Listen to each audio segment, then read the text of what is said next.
नमस्कार, आदाब, सत श्री अकाल, राम राम, खमा गणी दोस्तों। मैं रजनी स्वागत करती हूँ आपका हमारे चैनल द सक्सेस में।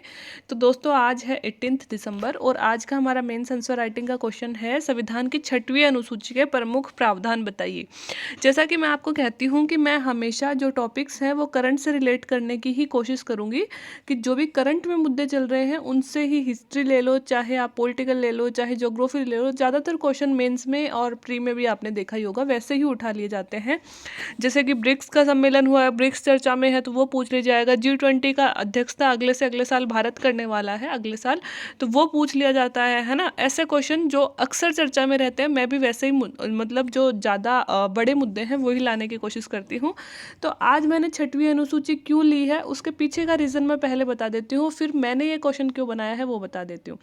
ठीक है, तो दोस्तों हमारा जो यूनियन टेरिटरी है, जो दो नई यूनियन टेरिटरी बनी है, एक बना है लद्दाख और एक बना है जम्मू। ठीक है, तो दोस्तों इसमें जो लद्दाख राज्य है उसमें अभी 13 तारीख को एक बड़ा बंद रखा गया, और वो इसलिए रखा गया क्योंकि वो लोग अपने आप को 6वीं अनुसूची में शामिल करवाने की मांग कर रहे हैं। तो इसीलिए कि एक तो ये मुद्दा चर्चा में आ गया, दूसरा कि लद्दाख हमारी यूनियन टेरिटरी और बहुत ही शांत क्षेत्र है हमारा लद्दाख। वहाँ पे कोई विरोध प्रोटेस्ट वगैरह नॉर्मली होता नहीं है। अगर वहाँ पे हुआ है तो ये सभी न्यूज़ लाइन, सभी मतलब न्यूज़ जो भी चैनल हैं और न्यूज़पेपर हैं उनकी हेडिंग बना हुआ था।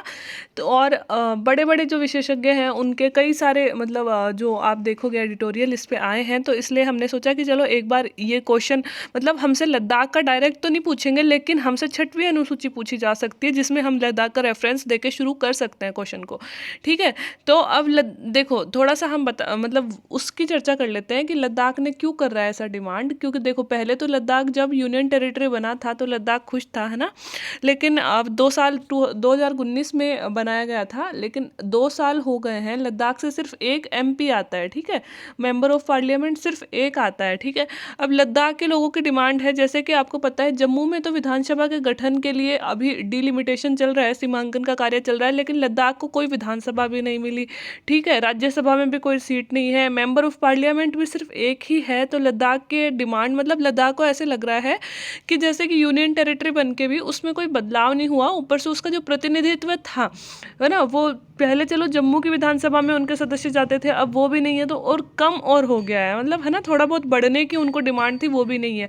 लद्दाख में अभी मतलब बहुत सारी मांगे थी उनकी, जैसे कि सरकारी नौकरियां 10,000 से भी ज़्यादा पोस्ट वगैरह खाली पड़ी हैं, है ना, ये सारी उनकी डिमांड थी। तो वो अब चलो उनका डिमांड था कि या तो मेंबर ऑफ पार्लियामेंट बढ़ाओ या फिर, है ना, ये या फिर क्या कर दो, विधानसभा का गठन कर दो, लेकिन वो डिमांड शायद पूरी होने वाली ना लगे, लेकिन 6वीं अनुसूची में शामिल किया जाए, ये उनकी पुरजोर मांग थी। अब 6वीं अनुसूची में ऐसा क्या है, क्यों लद्दाख शामिल होने की मांग कर रहा है। तो दोस्तों 6वीं अनुसूची में जो है स्पेशल वो फीचर्स तो मैंने यहाँ पे लिख दिए हैं, और जैसे ही आप ये फीचर्स पढ़ोगे आपको समझ में आ जाएगा कि लद्दाख क्यों ऐसे डिमांड कर रहा है। तो हमारे लिए मुझे नहीं लगता नेशनल करंट अफेयर्स पे मतलब इतना ज़्यादा जोर दिया जाएगा कि लद्दाख की कोई न्यूज़ हमसे पूछी जाएगी। हमसे पूछा जा सकता है 6वीं अनुसूची। ठीक है, तो संविधान में कुल कितनी अनुसूची हैं? अभी 12 अनुसूची है, और जब संविधान का निर्माण हुआ तब कितनी थी? तब 8 थी। और आपको पता है उसके बाद में 9वीं जोड़ी गई, फिर 10वीं दल बदल वाली जोड़ी गई, और फिर 11वीं पंचायती राज और 12वीं नगर पालिका वाली अनुसूची आपको जोड़ी गई। इतने हमारे बेसिक नॉलेज जो कॉन्स्टिट्यूशन से होते हैं वो हैं। ठीक है, अब शुरू करते हैं हम हमारा क्वेश्चन। 50 वर्ड्स का ही बनाया मैंने, ज़्यादा बड़ा नहीं आ सकता है, आएगा तो 50 वर्ड्स में ही आएगा। तो अगर हम करंट से रिलेट करके चलना चाहें तो हम भी यहाँ से शुरू कर सकते हैं कि हाल ही में हमारा जो एक यूनियन टेरिटरी है, केंद्र शासित प्रदेश है लद्दाख, उसके द्वारा राज्य अपने आप को 6वीं अनुसूची में शामिल करने की मांग की जा रही है। ठीक है, उसके बाद में ये जो नीचे वाली लाइन है ना, ये पहले लिखिएगा आप, ये वाली, है ना, ये वाली पहले लिखिएगा कि वर्तमान में 4 राज्य कौन से, कहाँ के, उत्तरी पूर्वी भारत के 4 राज्य 6वीं अनुसूची में शामिल हैं, जिसमें है असम, मेघालय, त्रिपुरा और मिजोरम। इसका कोड आप सब लोगों ने सुना ही होगा, नहीं सुना है तो याद कर लीजिए, ATMM, असम, त्रिपुरा, मेघालय और मिजोरम। अभी ये 4 राज्य हैं जो सिर्फ नॉर्थ ईस्ट के हैं, वो उत्तरी पूर्वी राज्यों में शामिल, 6वीं अनुसूची अनुसूची में शामिल किया जाता है। तो दोस्तों 6वीं अनुसूची में ना शामिल करने की एक बहुत बड़ी जो एक शर्त होती है वो ये होती है कि वहाँ पे बहुत सारे लोग और लगभग 90% जनसंख्या अनुसूचित जनजाति से हो। ठीक है, और अभी तक जो 6वीं अनुसूची में शामिल किए गए हैं वो सिर्फ और सिर्फ नॉर्थ ईस्ट के ही राज्य हैं। इवन मणिपुर जो राज्य है वह भी कई दिन से 6वीं अनुसूची में जाने की डिमांड कर रहा है, बट अभी तक तो उसको भी नहीं रखा गया है ना। तो 6वीं अनुसूची में रखना अभी लगता नहीं है पॉसिबल हो पाएगा, बट हमारे लिए बस ये जानना जरूरी है कि क्या है। तो संविधान के अनुच्छेद 200 ये तीसरी लाइन ये वाले डालिएगा। संविधान के अनुच्छेद 244 के तहत 6वीं अनुसूची में स्वायत्त प्रशासनिक विभागों जैसे कि स्वायत्त जिला परिषद का गठन कर सकती हैं और जिनके पास में विधायी, न्यायिक और प्रशासनिक स्वायत्तता होती है। सबसे बड़ी चीज़ यही है कि जिसको भी 6वीं अनुसूची में शामिल कर दिया दोस्तों, उनको ना अपनी स्वायत्त प्रशासनिक विभाग मतलब कि अपने प्रशासन के लिए वो कुछ विभाग स्थापित कर सकते हैं। जैसे कि इन्होंने लिखा है कि स्वायत्त जिला परिषद, यही सबसे बड़ी चीज है 6वीं अनुसूची की। और अनुच्छेद 244 में ये बात लिखी गई है। अनुसूची तो है 6वीं और 244 में उसका विवरण दिया गया है कि 244 के अनुसार 6वीं अनुसूची के राज्यों को यह अधिकार है कि वह अपने जिलों के लिए स्वायत्त जिला परिषद, ये वर्ड याद कर लीजिएगा, स्वायत्त जिला परिषद का गठन कर सकते हैं। और इन स्वायत्त जिला परिषदों को ना बहुत सारी शक्तियां प्राप्त है, विधायी भी, न्यायिक भी, प्रशासनिक भी। विधायी मतलब कानून बनाने का, अगर वो अपना कोई नया कानून, अलग कानून बनाना चाहती है वो भी बना सकती है। न्यायिक मतलब उनकी अदालतें भी उनके नियमों के अकॉर्डिंग ही चलेंगी। प्रशासनिक, उन्हें किस तरह से उनका प्रशासन करना है वो भी उनके स्वयं के रूल्स होते हैं। ये क्यों दिया गया है दोस्तों? ये 4 जो हमारे राज्य हैं, असम, मेघालय, त्रिपुरा और मिजोरम, इनमें बहुत सारी अनुसूचित जनजातियां हैं और उनकी संस्कृति को उनकी संस्कृति को सुरक्षित रखने के लिए कि भाई हम आप लोगों में कोई छेड़छाड़ नहीं करेंगे, हम आपको ये पावर दे रहे हैं कि आप अपने अकॉर्डिंग, जैसा कि आप हमेशा से रहते आए हो वैसे अपनी व्यवस्था चला सकते हो। अब आपको पता है लद्दाख भी एक सेंसिटिव एरिया है ना, वहाँ पे भी बहुत सारी अनुसूचित जनजातियाँ रहती है और वहाँ पे भी हमारी सांस्कृतिक विरासत भी कई तरह की मिलती है, डिफरेंट संस्कृति है थोड़ी। तो इसलिए भी वो लोग डिमांड कर रहे हैं कि हमें भी थोड़ा सा इस तरह का ये मतलब एक वरीयता दी जाए ताकि हम भी अपनी संस्कृति को इस बहाने से सुरक्षित रख सके और अपने अकॉर्डिंग हम चल सके। ठीक है, तो पहला तो ये हो गया कि ये 6वीं अनुसूची में दिया जाता है। दूसरा कि ये जो स्वायत्त जिला परिषदें होंगी ना, ये 4 जिलों में आदिवासी क्षेत्रों को स्वायत्त जिलों के रूप में, ऐसा नहीं है कि असम सारा का सारा स्वायत्त जिला परिषदें हैं, नहीं, जो आदिवासी बहुल जिले हैं ना उनको स्वायत्त जिला घोषित किया जा सकता है और जिनको ये जिले घोषित किए गए हैं स्वायत्त जिले, उनमें स्वायत्त जिला परिषद का गठन किया जाएगा।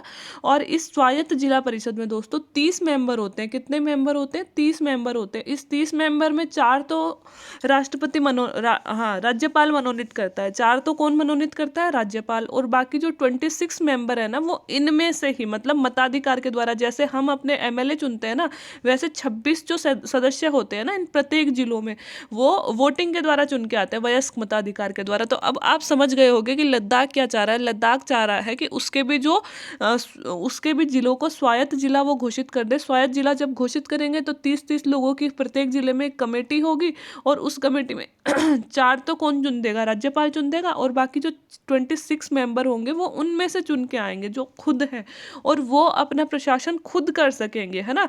कई सारे अधिकार उनको प्राप्त हो जाएंगे, प्रशासनिक, न्यायिक, है ना, ये सारे अधिकार प्राप्त हो जाएंगे। अभी लद्दाख को क्या होता है कि यूनियन टेरिटरी घोषित कर दी तो लगभग केंद्र के नियंत्रण में और केंद्र सरकार जैसा चाहती है वैसा ही वहाँ चल रहा है। तो उनको लग रहा है कि उनके पास कोई पावर ही नहीं है, उनकी बात सुनने वाला या रखने वाला कोई है ही नहीं जो केंद्र तक उनकी बात पहुँचा सके। इसलिए वो चाह रहे हैं कि कम से कम हमें अपने नियमों के अकॉर्डिंग जीने दो, है ना। इसलिए वो ऐसी जिला परिषदों की और मतलब 6वीं अनुसूची में जाने की मांग कर रहे हैं। अब एक और विशेषता होती है कि जो हमारी संसद के नियम होते हैं वो इन स्वायत्त जिला परिषदों में लागू नहीं होते हैं, बल्कि राज्यपाल को यहाँ पे अधिकार होता है कि वह कौन से जिले को स्वायत्त जिला परिषद घोषित करना है, किसको इसमें शामिल करना है, किसको निकालना है, पुनर्गठित और व्यवस्थित करने का अधिकार किसके पास है? राज्यपाल के पास है, ना कि संसद के पास में। तो संसद के कोई भी नियम, रूल एंड रेगुलेशन यहाँ पे लागू नहीं होते हैं, बल्कि राज्यपाल इन जिलों को व्यवस्थित कर सकता है, घटित कर सकता है और जो एरिया इसके अंदर डालने हो वो सब डाल सकता है। तो ये अधिकार किसके पास आ जाता है? राज्य के पास में। और अगर हम देखें कि ये स्वायत्त जिला परिषदें काम क्या करती हैं तो अपने वनों, नहरों, भूमि, उत्तराधिकार, तलाक, रीति रिवाज सबसे संबंधित मतलब एवरी जो भी कानून यहाँ पे बनना हो ना, सारे तरह के कानून ये स्वायत्त जिला परिषदें ही बनाती है। हालांकि इस कानून पे राज्यपाल की सहमति लेना इनको आवश्यक होता है।